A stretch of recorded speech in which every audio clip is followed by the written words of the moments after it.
in the original packaging, vintage or old school car audio equipment. Today brought to you by Rockford Fosgate, the Punch 160 X4 Trans Ana car audio amplifier. We'll step back to 1996 and check out this Rockford Fosgate car audio brochure. Shows all their products, including their Power Series amplifiers.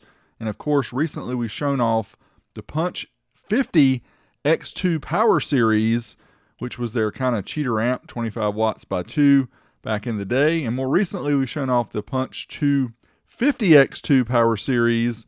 Again, both of these are linked in the video description if you want to catch up on those older videos. 1996 line included the X2 and X4 series of amplifiers. These were the black heatsink and called the Punch series. And here you can see the Punch 160 X4. We'll get into the specs here shortly. But yes, this is one of the amps that had these end caps or end bells, which people seem to lose over the years. And these things are really hard to find nowadays. And when you do find them, they are expensive. But once you hook up your wires and put the end caps on, it does offer a very clean installation look. And that was the design of these. Back in April 1996, the Car Audio and Electronics Directory will look and see the Punch 160 X4, 20 watts by 4, $399 in 1996. That equates to $805 in 2025, inflation adjusted. Now with the end caps off, we'll take a look at both ends of the amplifier. First, the one end here on the far left, you'll see the power remote. That's for the turn on of the amplifier. Then you'll see the power and ground connections. These are 8-gauge insert terminals. Very odd that you have to tilt the amp up to be able to see power is on the left, the ground is on the right. Also, as we move down the amplifier, we have the LED, which indicates power. That is a red LED. I also wanted to note that my friend Audio Keller from Germany tested this amplifier a while back. He tested a lot of Rockford Fosgate equipment. I will leave a link to his channel and to this particular video on his channel in the video description below. So make sure you check him out, give him a subscribe, and tell him Big D sent you. Now to the opposite side of the Punch 160 X4, here you can see the speaker output terminals. The fronts are on the left. These are 8-gauge insert terminals as well. We have the gain sensitivity adjustment for the front there on the left. And we have RCA inputs. That's also standard RCAs. These are not Tiffany style or panel mount. As you move further down the amplifier to the rear speakers, pretty much mirrored image there of the front side, so we're not going to go over those.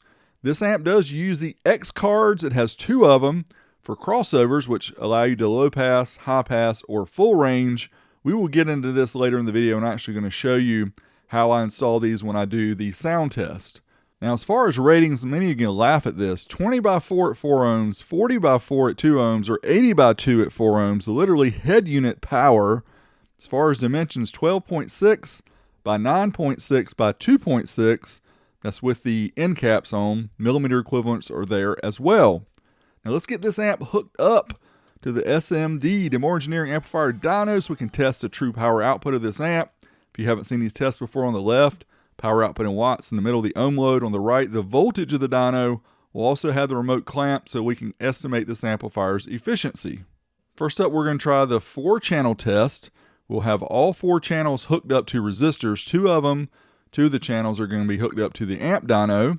You can see how we have it connected. And then we're going to try 4 ohms first. This amplifier is rated 20 watts by 4 at 13.8 volts. Tester at 1 kilohertz. Certified test first to 1% distortion. And yeah, we blow that 20 watts out of the water. More like 50 watts by 4, 14.1 volts. Now we'll reset the dyno here for the dynamic test. You'll see later why we didn't do the uncertified test. And yeah, power's about the same, about 50 watts per channel, right around 14.2 volts. Next up, we will reset the dyno here for the 2 ohm track. It's rated 40 watts by 4 at 13.8 volts. Again, we'll have all 4 channels loaded at 2 ohms. Certified test of 1% distortion. And there you go, about 70 watts by 4. Well, it's rated 40 watts by 4. Pretty crazy. Let's try dynamic. Send that pulse tone 1 kilohertz into the amplifier. And there's a little bit more channel discrepancy here, and what's usually odd is we usually see channel 1 being higher, but in this case channel 2 is higher, 7389, so about 80 watts average. Next up, we'll bridge the amplifier into mono, which gives us 2 channels from this 4-channel amp. This is how we have it wired as shown here in the graphic. At 4 ohms, it is rated 80 watts by 2 at 13.8 volts. Again, test at 1 kilohertz. Let's try it certified first to 1% distortion. And check this out, literally double, 146 watts times 2 at 4 ohms. Uncertified up to the clipping point. Can we get a little bit more at clipping? Yeah, we can. We get about 151 average by 2 at 13.95. And then we'll set it for the dynamic track, sending that pulse tone of 1 kilohertz into the amp. And this one, again, not too far off from the other test, about 166 times 2 average, 14.13. And here are the results of the 4-channel test. We did 8 ohms as well. Efficiency over there on the right, pretty good efficiency for a Class AB amp. Of course, it blew out of the water all of the ratings. It's because Rockford rates these at very low total harmonic distortion. We test up to 1%. Either way, we test all the amps the same. This one actually did really well overall, kind of as expected. Now, one of the most frustrating things about having one of these particular amps is these terminals and the little insert screws get really hard to turn over time. So I found that you use this Lucas oil stabilizer. If you pull out these terminals and just put a dab, I mean just a very small dab of this Lucas oil stabilizer on the screw head and put it back in, it screws down so easy and works so well on these brass terminals. So I do this for all of my DSM style Rockford Fosgate amps, any of these ones that have terminals like this, and definitely adds to the, it just feels better. It makes it feel like a new amplifier once again. And of course, these things are old, so you have to go back and, take care of your equipment. I do the same thing with the end caps. And again, it makes it easy to screw these things down, gives it some lubrication. And yeah, this definitely recommended to use this if you have one of these amplifiers. Next, we'll flip the amplifier over. On the bottom, it'll have these 2 plastic plugs. We need to get these pulled off so we can check out these X cards.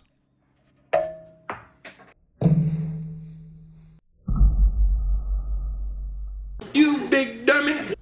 This is not a Mickey Mouse program. Let's take it a little easier here with this second plug and don't shoot it all the way across the room, but there you go. Once you take these plastic plugs off the bottom, you will have access to the X cards for front and rear, which are the crossovers as well as a 2 and 4 channel switch. Now, if we go to ampperformance.de, I will leave a link in the video description. They actually show the gut shots of this particular amp, and I'm not taking this one apart because the original seals are still intact to the one that I have, so I did not want to break the seals. But here it shows you how to switch, so you can just use 2 of the RCA inputs. There's a switch there that's just in front of the X card, and we'll pull these X cards out.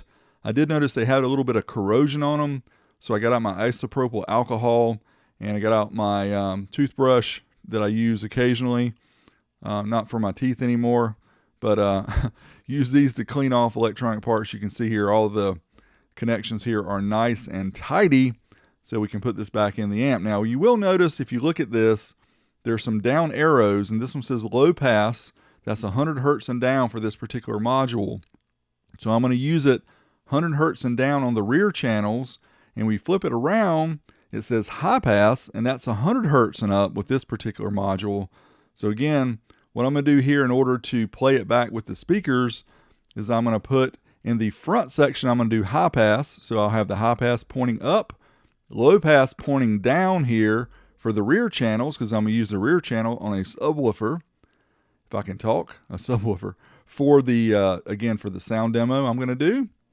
And then we'll put the plastic panels back in here, the little plugs, and we're good to go.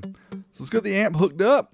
The remote terminal, 12 volt, again, 8 gauge here for power and ground.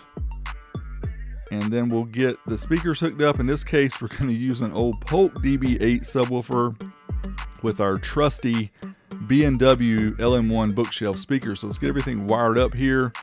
Again, front channels are wired up to the bookshelf speakers, and you will note that the rear channels are reversed.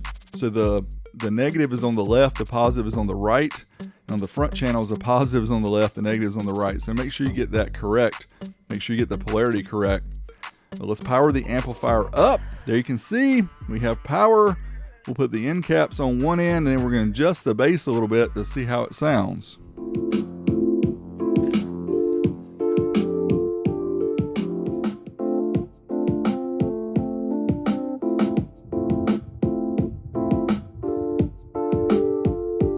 I usually like to put contact cleaner on these potentiometers because they do kind of static as you turn them, but in this case I can't take the bottom off, so let's go ahead, put the end cap on here and try it with some music.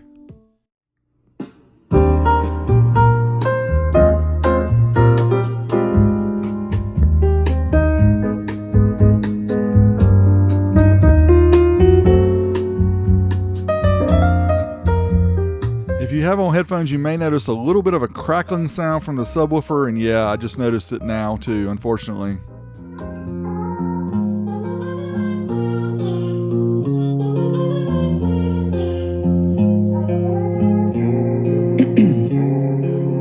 Ice in my veins, I've been driving this train. Years in this lane, there's no stopping this flame. Cause I came to the game and I changed it to play how I like, rearranged it to my own domain. Yeah, I got what it takes, made lots of mistakes, taking shots, skipping breaks, feeling lost, feeling great, popping off, singing straight, never The issue with the sub is definitely the subwoofer itself, not the amp.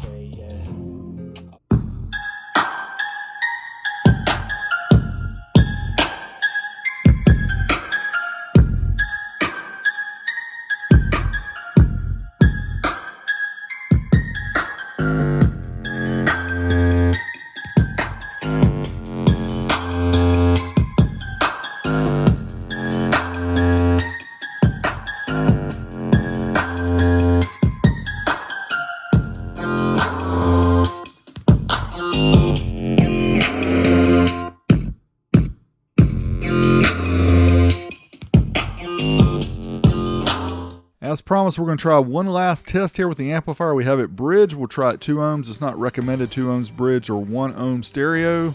But here you can see bridge, we get close to 200 watts a channel right at 14 volts. Pretty crazy. Thanks you always for watching. Big D, I'm out. get lost in the words I say.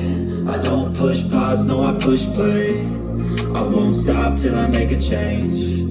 I withdraw on the things I make. I turn flaws into flawless traits. I build tall, never capped in space. I won't stop till I hear him say, oh, oh.